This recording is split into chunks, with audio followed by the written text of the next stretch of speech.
আসসালামু আলাইকুম। আজকে আসলাম মোস্তফা হাজি, ঢাকা মোস্তফা হাজি। তো এই জায়গাটায় দৃশ্যগুলা খুব ভালো, আর এগুলা প্লটগুলা সবাই সম্ভবত বিক্রি হয়ে গেছে গা। তো আমি আপনাকে এই জায়গাটা আপাতত দেখানোর চেষ্টা করলাম, এমনকি সামনে ভালো ক্রিকেট খেলা হইতেছে। আমি ইনশাল্লাহ আপনাকে ক্রিকেট খেলা দেখারও চেষ্টা করুম। আর এই জায়গাটায় এটা একটা পার্কিংয়ের মতন জায়গা। এই পার্কিংয়ের মতন এই জায়গাটা আসলে আপনারা কিভাবে আসতে পারবেন, সারা বাংলাদেশে থেকে আপনারা কোন লোকেশনে আসতে পারবেন, সেই লোকেশনটা আমি লাস্ট ফিনিশিং আপনাদের দিয়ে দেবো ইনশাল্লাহ।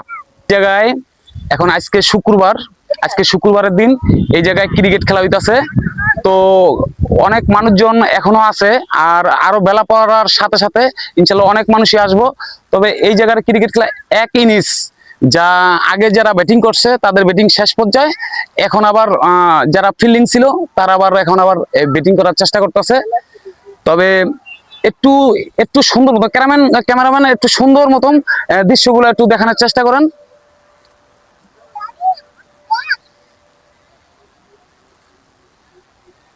খুব সুন্দর করে দৃশ্যগুলো দেখানোর চেষ্টা করেন।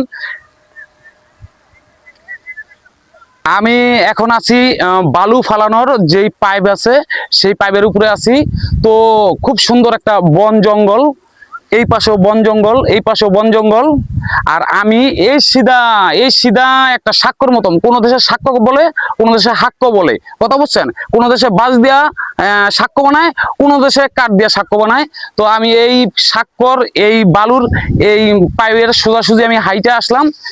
এদিকে এদিকে দেখেন, এদিকে এই যে কি সুন্দর ঘাস, বন ফুলের ঘাস, কি সুন্দর ঘাস। এরপরে সামনে গেলেও দেখা যাইতেছে এই যে বাঁশ, এই যে কিছু কিছু মানুষ আছে না, যে মানুষ বলে মানুষের বাঁশ দেয়, এই যে ভাই এই বাঁশ দেয়, এই যে বাঁশ, এই বড় বড় বাঁশ, এই জায়গায় বড় বড় বাঁশগুলো আছে। তবে আমার যতটুকু চেষ্টা, ওই চেষ্টা অনুযায়ী আমার যতটুকু সম্ভব অনুযায়ী আপনাদেরকে সুন্দর বা ভালো কিছু দেখানোর চেষ্টা করতেছি ইনশাল্লাহ। আমি আরো দেওয়ার চেষ্টা করবো, আরো দেখানোর চেষ্টা করব। আমার জন্য খুব সুন্দর একটা জায়গা, এই যে রোড, এটা একটা রোড, ঠিক আছে? এটা একটা রোড, ওই পাশে আরো অনেক জায়গা আছে, এদিক দিয়ে অনেক জায়গা আছে। অবশ্য সামনের ভিডিওটা করে আপনাকে দেখানোর চেষ্টা করবো ইনশাল্লাহ। এই জায়গাটাও দেখার মতন একটা জায়গা। আর বিশেষ করে হয়েছিল কি, এই জায়গার লোকেশন আপনার হচ্ছিল সায়দাবাদ, ঢাকা সায়দাবাদ। আগে আসতে হইব সায়দাবাদ, আসার পরে আপনার আসতে হইব বাসাবু রিক্সা দিয়া, সায়দাবাদ তো রিক্সা দিয়া বাসাবু আসতে হইব।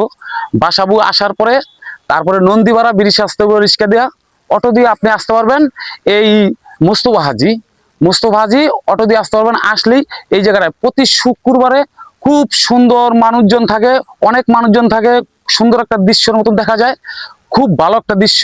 আপনারা যেখান থেকে আসতে চান এই লোকেশনে ইনশাল্লাহ আপনারা আসতে পারেন।